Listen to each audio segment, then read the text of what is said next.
Welcome back, grade 2. So now, we're done with our Bible.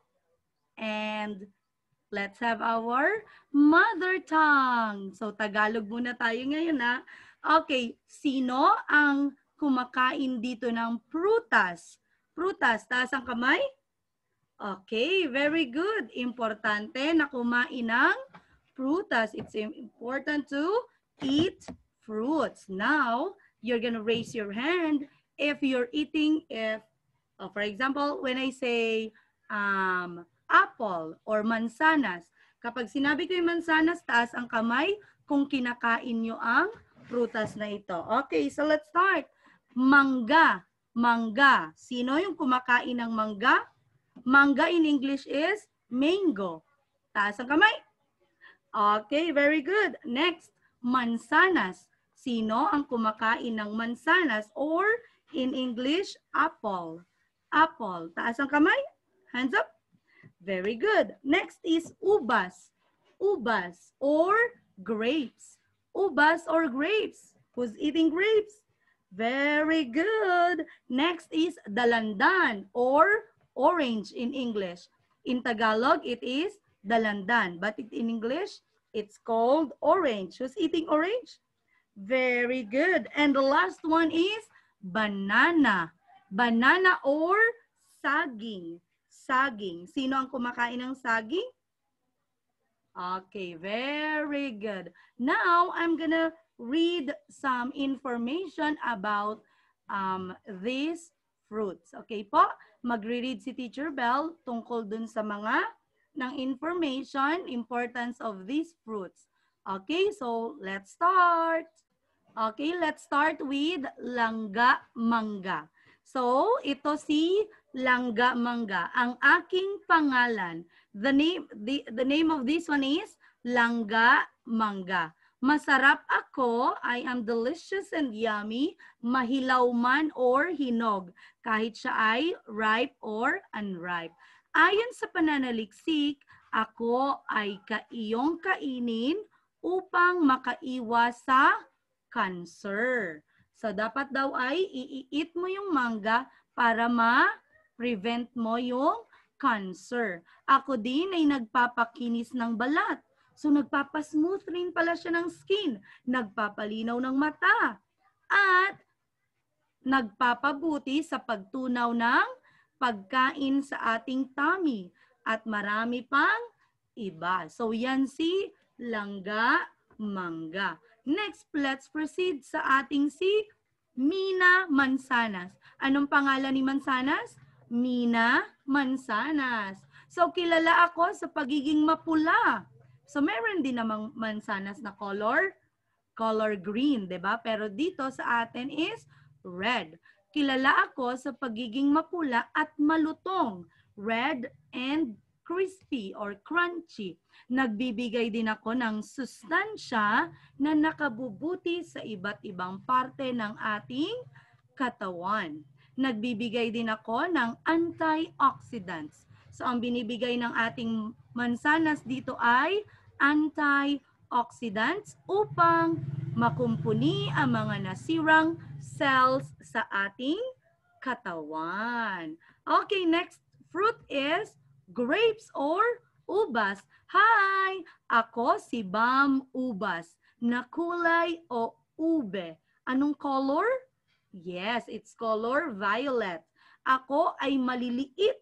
Okay? Small fruit siya na nagsama-sama sa isang malaking buwig. Matamis ang aking lasa, ngunit minsan may kaunting asim.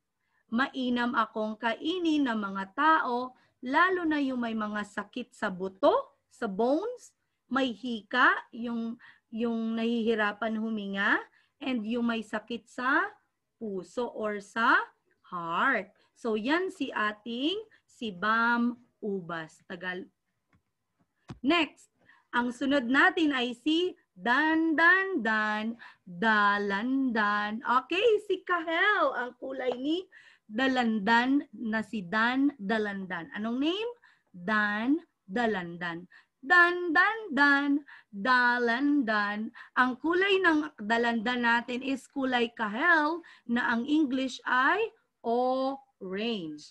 Ang aking lasa ay tamis-asim. It's sweet and sour. Combination of sweet and sour. Okay, nagbibigay ako ng what vitamin? Vitamin C. Mainam ako sa mga may ubo, sa may cough, and sipon.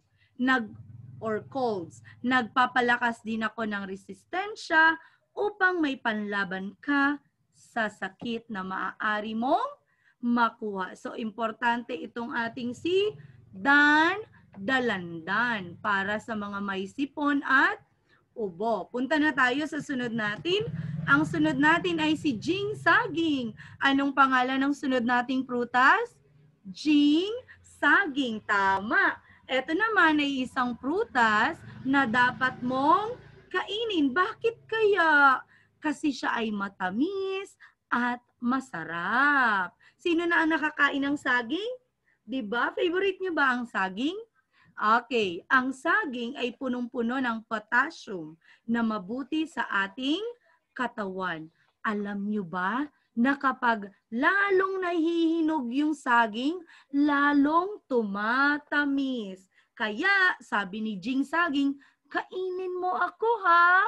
Sabi ni Jing Saging. So, dapat kakainin natin si Jing Saging. So, ulitin natin kung sino ang ating mga kaibigang prutas. Unang-una, si Langga Mangga. Ang pangalawa, si Mina Mansanas. Ang pangatlo, si Bam Ubas. At ang pang-apat, si Dan Dalandan. At ang last natin ay si Jing Saging. Okay. Taas ang kamay kapag kinakain nyo ang prutas na ipapakita ko. Si Malangga Mangga, sinong kumakain? Okay. How about Mina Mansanas? How about Bam Ubas? How about Dan Dalandan? And the last one, Jing Saging.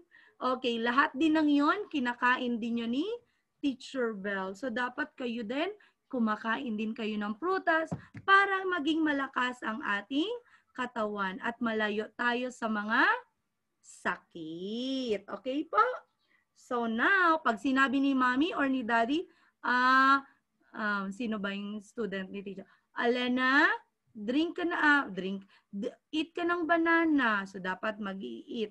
Jet, eat ka ng ubas or grapes. So, dapat mag-i-eat. Okay? So, kapag sinabi ni Mommy and Daddy, dapat ay susundin. Okay, now, please get your mother tongue. Diba yung ibang mother tongue, iba yung page? So, tingnan muna natin kung anong quarter. Okay, po para dun sa ating book, dun sa naiiba yung page, please go to ikatlong markahan. Ikatlong markahan. Ito, ikatlong markahan and please go to ikalawang linggo. After nung ating si Matching at si Unggoy, ito yung picture. Please make sure that you can see this picture, yung may mga fruits, and then yung sunod, and then yung sunod natin. Ito yun dito. Gawain 3. Gawain 3. Nakikita po? Dun sa naiiba ang page. Okay po? Kasi meron tayong mga classmates na iba yung page. Okay, so now, let's answer number 1. Ano-anong mga prutas ang nagbahagi ng kanilang information? So what fruits are the ones share their information? Okay, what are the fruits? 5 fruits, right? 5 fruits that shared information about themselves. Please write it here. Write your answer in your book. Okay, let me give you time, 10 seconds. Go. Do not just write the mangga, just write langga mangga, Mina Mansanas, like that. Okay, now let's go to number 2. Ano ang pinakagusto mong prutas sa mga binasa mo? So, dun sa 5 fruits na nag-share ng information, which fruits do you like the most? Which fruit do you like the most? Please write your answer in number 2. Now, let's go to number 3. Number 3, bakit kailangang kumain ng prutas? Why do we need to eat fruits? Why? Is it important to eat fruits? Please explain your answer in number 3. Why do we need to eat fruits? Why do we need to eat fruits? Okay, now let's go to the down part. Where you're done with page book Gawain 3. Now let's go to Gawain 4, the down part. So this one, most of you, if you don't know this picture, this one is atis. Let me help you in, I'm gonna name it and just write the name of the fruit. Make sure to write it correctly. Atis, Tagalog, okay? Atis. This one is atis. Sino ang nakakain na ng atis? Favorite din to ni Teacher Bell, atis. Okay po? Atis. Next, punta tayo sa next fruit, avocado. Yung avocado is Tagalog ha, not English. Avocado. Pag Tagalog tayo, ang abo is not yung letter V, but yung B na baboy, ganon. Okay? Kapag naman Tagalog tayo, ang letter K it's not letter C, it's letter K. Avocado. Pakisulat po. Now, let's go to the third fruit. This one is balimbing. Balimbing. Pakisulat. Balimbing. Balimbing. Balimbing. Okay. Ang sunod natin is pakwan. Pak. You can hear there letter K sound. Do not write letter C, but instead write letter K kasi Tagalog ang sinusulat natin. Pag Tagalog, ang K sound is letter K talaga, not letter C. Pakwan. Pakisulat po. Next page, page 55. Page 55. Okay, next fruit is durian. Durian. Pakisulat, durian. Isulat ang next fruit, durian. Durian. Okay, next, pinya. This one is pinya or pineapple in English. Tagalog tayo ngayon, kaya Tagalog ang isusulat. Pinya. Pinya. And next is, sarap! Rambutan. Rambutan.